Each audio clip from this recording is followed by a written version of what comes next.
Намрын чуулган өнгөрснөөс хойш өөрийнхөө сонгогдсон бүс нутагтаа буюу баруун бүс нутагт Увсан аймаг, Ховд аймаг, Говьалтай, Завхан аймагуудад ажиллаж байгаа хооронд ийм шийдвэр гарсныг бол олж мэдсэн. За тэгээ ер нь бол энэ үйл явцад манай прокурор болон шүүхийнхэн нэлээд их улс төрийн дарамтнд бол өөрхий ажиллаад байгаа мудаа л гэж анзаарч байгаа. Прокурорийнхэн бол хэд удаа алдаатай тогтоол үлдээ. За би энэ дээр өмнө бас мэдээлэл өгч ирсэн.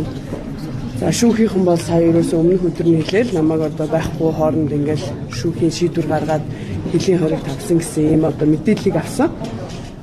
За тэгээд тэр хөлийн хориг бол яг хувь надад бол эмзэглээд байх асуудал биш.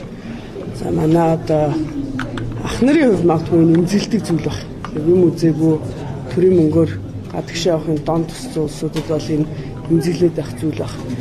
Тэр одоо гадаад улс орнуудад би 10-20 жил сураад ажиллаад за тэгээ их орондоо эргэж ирээд ажиллаа гэж зориод ирсэн надад бол яг тийм эмзэглэх зүйл бол огт биш.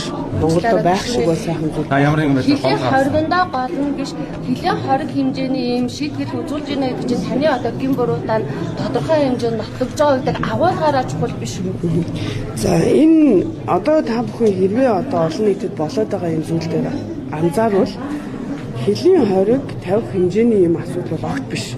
Би бол энэ улс төрийн хилмигзүүлэлтэй гэдгээ удаадараа байр сууриа илэрхийлсэн. За сая тойргоор явж байхад иргэд сонгогчид энийг ер нь бол маш сайн ойлгосон байна.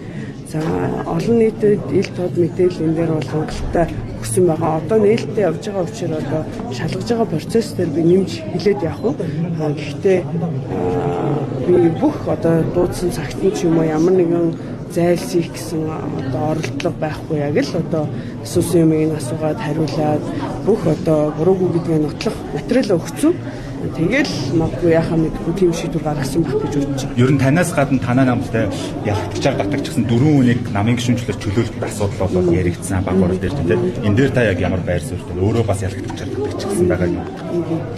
За нам өөрөө дотоод 4 журамтай. Энийг яг олон нийт хараад ингээл одоо өөр бухимдал ихтэй байгаа энэ үед ингээд сайхан мэд харагдаж байгаа боловч альва хүнийг Монгол улсад альва иргэнийг буруутай нотлогдоогүй байхад яллаггүй одоо ялсан гэдэг бол амар ихгүй. Энэ ерөөсөө тэрэл төрлийн зүйл болж байгаа.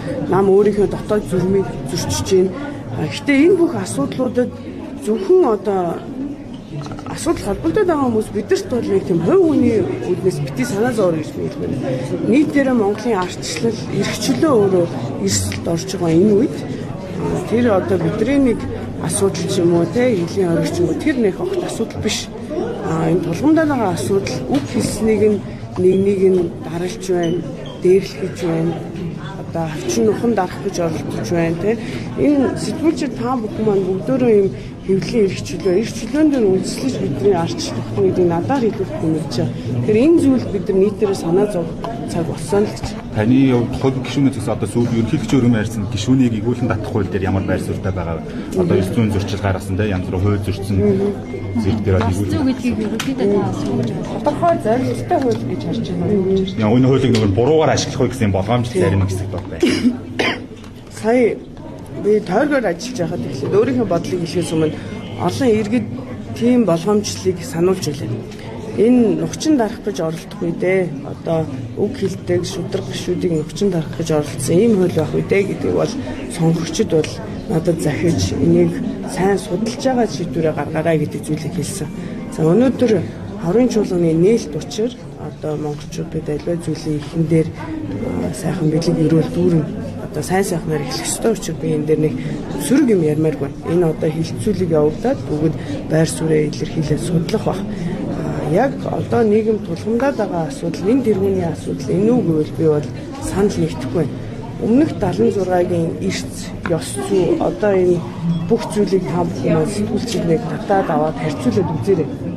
Энэ 126 бол яавч одоо нийтлэг ёс зүй гэдэг ойлголтоор бол илүү болов арай ил тод нээлттэй юмыг хилдэг болохоор магадгүй арай илүү шудраг болохоор энэ нь зарим нөхдөд одоо таалагдахгүй ёс зүйгүй мэт харагдаад байгаа.